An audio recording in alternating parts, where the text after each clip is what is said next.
যারা সন্ত্রাস, চাঁদাবাজি এবং দখলদারিত্ব করেও ইলেকশন ইঞ্জিনিয়ারিং মধ্যে মাসল পাওয়ারের মাধ্যমে সংসদে যাচ্ছে, আমরা ভবিষ্যৎ বাংলাদেশে তাদেরকেও দেখে নিব। উসমান হাদি ভাই বলে গিয়েছিলেন, তাদের গুম হারাম করে দেওয়ার জন্য আমরা সত্যিকার অর্থে তাদের গুম হারাম করে দিব এবং নতুন বাংলাদেশ গঠন করব। আমরা আজকে দেখতে পাচ্ছি প্রশাসনের অনেকেই নতুন করে আগ্রহী হয়েছেন অত্যাচারের স্টিম রোলার চালানোর জন্য।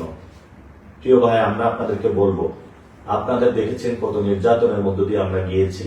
আর নয় নির্যাতন, জল কামান, লাঠির বাড়ি, এবার দ্বিগুণ গতিটা আমরা ফেরত দিব। প্রশাসনের বাইরেকে আমরা বলবো, এই কল্পনা ভুলেও করবেন না যে নতুন বাংলাদেশের তরুণ প্রজন্মের পিঠের মধ্যে আঘাত করে তাদের রক্তাক্ত করে আপনারা পার পেয়ে যাবেন। আমরা পুলিশ সংস্কারের কথা বলেছি, আপনাদের বিচার এখনো হয়নি। বিচার প্রক্রিয়ার মধ্য দিয়ে প্রত্যেকটা হত্যাকাণ্ডের বিচার প্রক্রিয়ার মধ্য দিয়ে যাবে। আওয়ামী লীগের উদ্দেশ্য বলবো, অনেক ষড়যন্ত্র করেছে দিল্লিতে বসে বসে। বাংলাদেশের মানুষ এই ষড়যন্ত্রের জবাব দিয়েছে। আমরা ইলেকশন করতে সফল হয়েছি, বাংলাদেশের মানুষ। সেই জায়গায় আমরা জাতীয় পার্টি এবং আওয়ামী লীগের কফিন লিলি বিউটি সোপ, যার অ্যান্টি এজিং গুণ তারুণ্য ধরে রেখে ত্বকে করে উজ্জ্বল, তারুণ্যময় উজ্জ্বল ত্বকের জন্য। রিমার্ক কবরস্থ হয়ে গিয়েছে, নতুন করে আর নাড়াচাড়া দেবার কোনো কারণ নাই, গন্ধ ছড়াবে। এই জন্য আওয়ামী লীগ এবং জাতীয় পার্টিকে বলবো, বিচারের মুখোমুখি হন। আর আমরা তারেক রহমানকে বলবো, কোনোভাবেই আওয়ামী লীগকে পুনর্বাসন করার চিন্তা করবেন না। এটা বাংলাদেশের মানুষ কোনোভাবেই মেনে নিবে না। অ্যাটলিস্ট আমরা যারা রয়েছি তরুণ প্রজন্ম, আমরা কখনো মেনে নিব না। আমরা এই লড়াইটা আরো দ্বিগুণ গতিতে চালিয়ে যাব, নতুন বাংলাদেশ গঠন করব। যারা এই ক্যাম্পেইনে 40 দিনের ক্যাম্পেইনে আমাদের সাথে ছিলেন, প্রথমে আমাদেরকে বলা হয়েছিল আমাদের নাকি জামানত বাজেয়াপ্ত হবে। একদম কানের পাশ দিয়ে হলো আঘাতটা গিয়েছে। সামনে এইসব দুর্নীতি, চাঁদাবাজ, যারা সন্ত্রাসী রয়েছে, সেটা আর কানের পাশ দিয়ে যাবে না, একদম মুখের উপর দিয়ে যাবে। এই জন্য বলবো, যারা গডফাদার আছেন, উচিত শিক্ষা আমরা দেওয়ার চেষ্টা করেছি, কিন্তু আপনারা ইলেকশন ইঞ্জিনিয়ারিং এর আশ্রয় নিয়েছেন।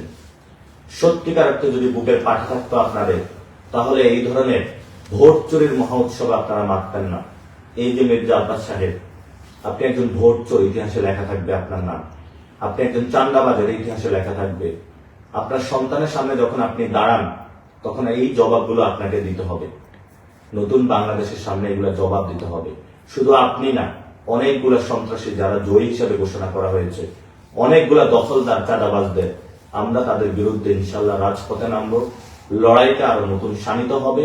প্রিয় তরুণ প্রজন্ম, ঐক্যবদ্ধ থাকুন, সাহস হারাবেন না। আরো দ্বিগুণ সাহস নিয়ে আমরা নামবো, যে সাহসের মাধ্যমে নতুন বাংলাদেশ গঠন করব। সে যাত্রা, সে আহ্বান জানিয়ে আজকে আমি আপনাদের সাথে কথা শেষ করছি। আমার যদি এই চলার পথে কোনো ভুল ত্রুটি এই কয়েকদিনের ক্যাম্পেইন হয়ে থাকে, আমাকে ক্ষমা করে দিবেন।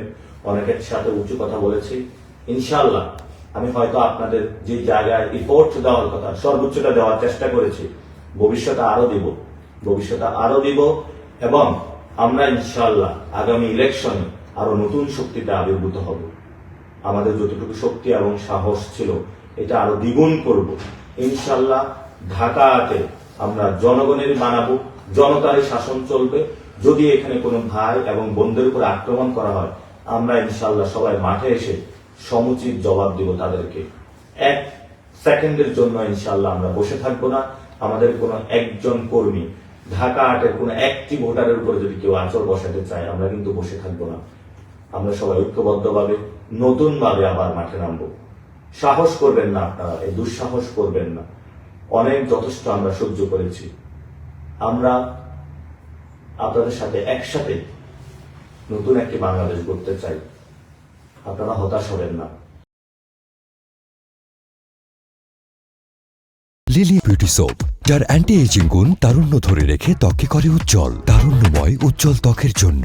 রিমার্ক